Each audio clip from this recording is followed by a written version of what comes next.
I have to do this because this is not I'm speaking. This is the people who want to tell the world what they want to say.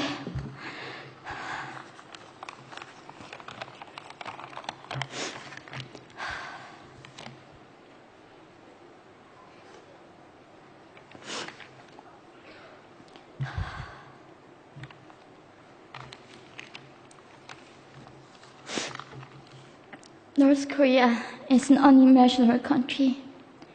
There is only one channel on TV. There is no internet. We aren't free to sing, say, wear, or think what we want. North Korea is the only country in the world that executes people for making unauthorized international phone calls. North Koreans are being terrorized today.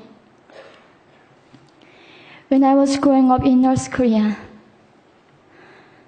I never saw anything about love stories between men and women.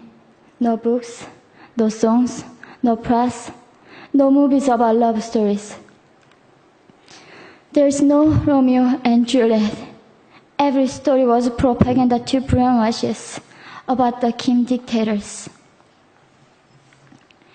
I was born in 1993, and I was abducted at birth, even before I knew the words freedom or human rights. North Koreans are desperately seeking and dying for freedom at this moment.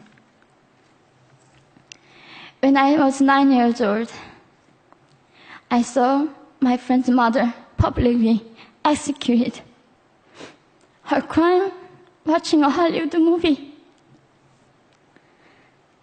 Expressing doubt about the greatness of the regime can get 3 generations of a family imprisoned or executed. When I was 4 years old, I was warned by my mother not to even whisper. The birds and mice couldn't hear me.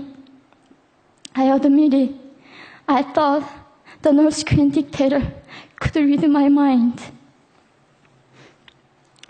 My father died in China after we escaped North Korea. And I had to bury him at 3 a.m. in secret. I was 14 years old. I couldn't even cry. I was afraid to be sent back to North Korea. The day I escaped North Korea, I saw my mother raped. The rapist was a Chinese broker. He targeted me.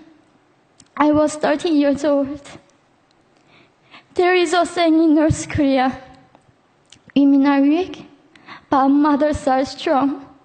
My mother allowed herself to be raped in order to protect me. North Korean refugees, about 300,000, are vulnerable in China.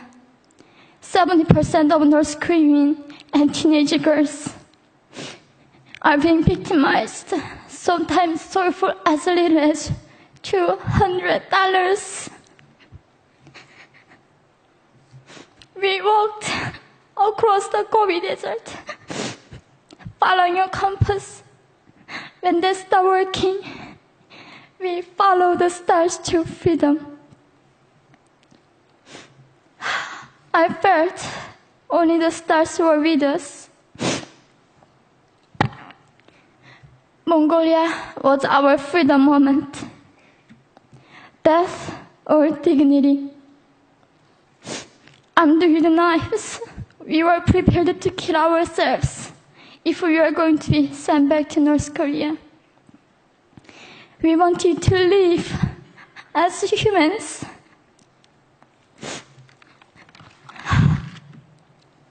People often ask me, how can we help North Koreans?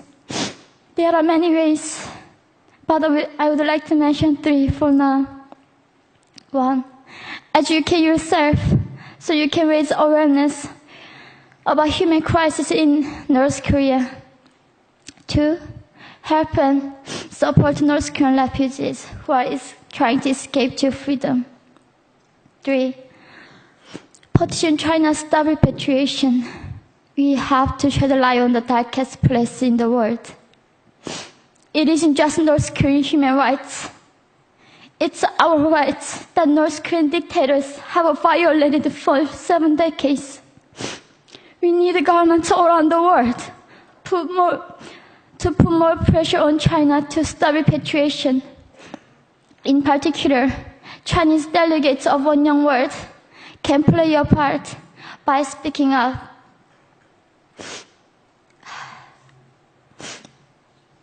North Korea is indescribable. No humans deserve to be oppressed just because of their birthplace. We need to focus less on the regime and more on the people who are being forgotten. One Young World, we are the ones who will make them visible. Fellow delegates, please join me as we make this a global movement to free North Koreans.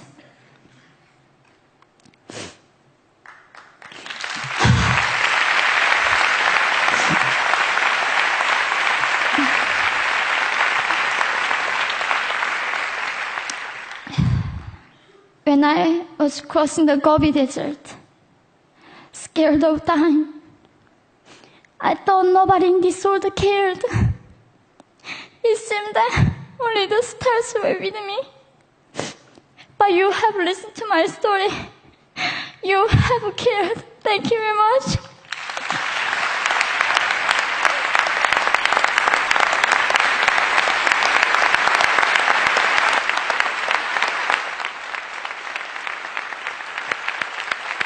We're not going to go to the floor. Can you get it?